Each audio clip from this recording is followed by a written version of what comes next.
നമസ്കാരം. ഞാനിന്നിവിടെ നിൽക്കുന്നത് പാലക്കാട് കോട്ടയിലാണ്.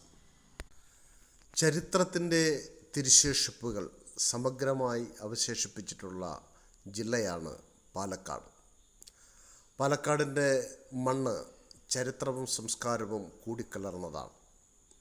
ഞാൻ ഇപ്പോൾ നിൽക്കുന്നത് പാലക്കാടിൻ്റെ ഏറ്റവും ആകർഷകമായ ചരിത്രം സ്ഥിതി ചെയ്യുന്ന പാലക്കാട് കോട്ടയുടെ മുമ്പിലാണ്. ടിപ്പു സുൽത്താനും ഹൈദരലിയും ശക്തൻ തമ്പുരാനും ബ്രിട്ടീഷുകാരും ഒക്കെ ചേർന്ന് രൂപപ്പെടുത്തുകയും മാറ്റം മറിക്കുകയും പിന്നീട് ഇന്ന് കാണുന്ന കോട്ടയാക്കി മാറ്റുകയും ചെയ്ത പാലക്കാട് കോട്ടയുടെ മുമ്പിൽ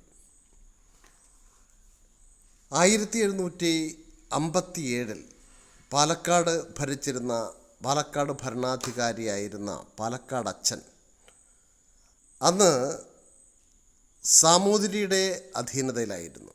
പിന്നീട് പാലക്കാട് അച്ഛൻ സ്വതന്ത്ര ഭരണാധികാരിയായിട്ട് മാറി. 1757 സാമൂതിരിയുടെ ആക്രമണം നേരിടാൻ മൈസൂർ സുൽത്താനായ ഹൈദരലിയുടെ സഹായം തേടി. ഹൈദരലി ആവട്ടെ ആ കോട്ടയും ഭരണവും പിടിച്ചെടുത്തു. 1768 കേണൽ വുഡ് എന്ന ഇംഗ്ലീഷുകാരൻ ഹൈദരലി കോട്ട ആക്രമിച്ചു. എന്നാൽ ഹൈദരലി വീണ്ടും ആ കോട്ട പിടിച്ചെടുത്തു. 1783 കേണൽ ഫുള്ളർട്ടൺ കോട്ട പിടിച്ചെടുത്തു. പിന്നീട് 1784 സംരക്ഷിക്കുവാൻ പറ്റാതെ കോട്ട ഉപേക്ഷിക്കുകയാണ്. തുടർന്ന് സാമൂതിരിയുടെ അധീനതയിലായി മാറി ഈ കോട്ട. 1790 കേണൽ സ്റ്റുവർട്ടിൻ്റെ നേതൃത്വത്തിൽ ബ്രിട്ടീഷുകാർ കോട്ട പിടിച്ചെടുക്കുകയും പിന്നീട് അവരുടെ താവളമാക്കി മാറ്റുകയും ചെയ്തു. വളരെയധികം പ്രത്യേകതകൾ നിറഞ്ഞ ഈ കോട്ടയ്ക്ക് എടുത്തു പറയേണ്ട പല കാര്യങ്ങളുമുണ്ട്. ഒന്ന്, കോട്ടയുടെ ഉള്ളിലേക്ക് കടക്കുന്നതിന് മുമ്പുള്ള വലിയ കിടങ്ങുകളാണ്. ഒരാൾക്കും വേഗത്തിൽ കോട്ടയുടെ ഉള്ളിലേക്ക് കടക്കാതിരിക്കുവാൻ വേണ്ടി കോട്ടയ്ക്ക് ചുറ്റും ഏകദേശം 10 മീറ്റർ വീതിയിലും ആഴത്തിലും വലിയ ഒരു കിടങ്ങുണ്ട്.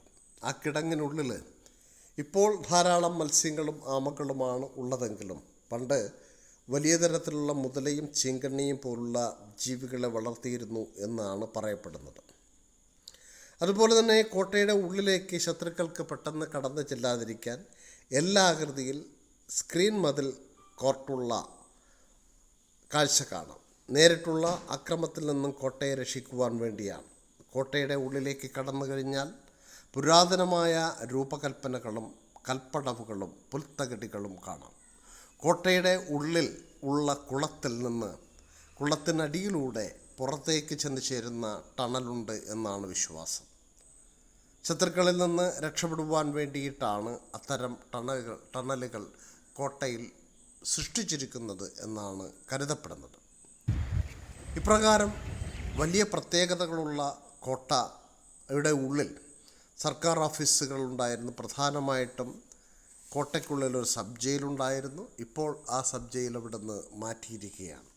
സഞ്ചാരികളെ വളരെയധികം ആകർഷിക്കുന്ന പാലക്കാടൻ കോട്ട അല്ലെങ്കിൽ പാലക്കാട് കോട്ട, ഹൈദരലിയുടെ കോട്ട കാണുകയും ചരിത്രവും സംസ്കാരവും കലയും സമ്മേളിക്കുന്ന കാഴ്ച വളരെ മനോഹരമായി ആസ്വദിക്കുകയും ചെയ്യുന്നത്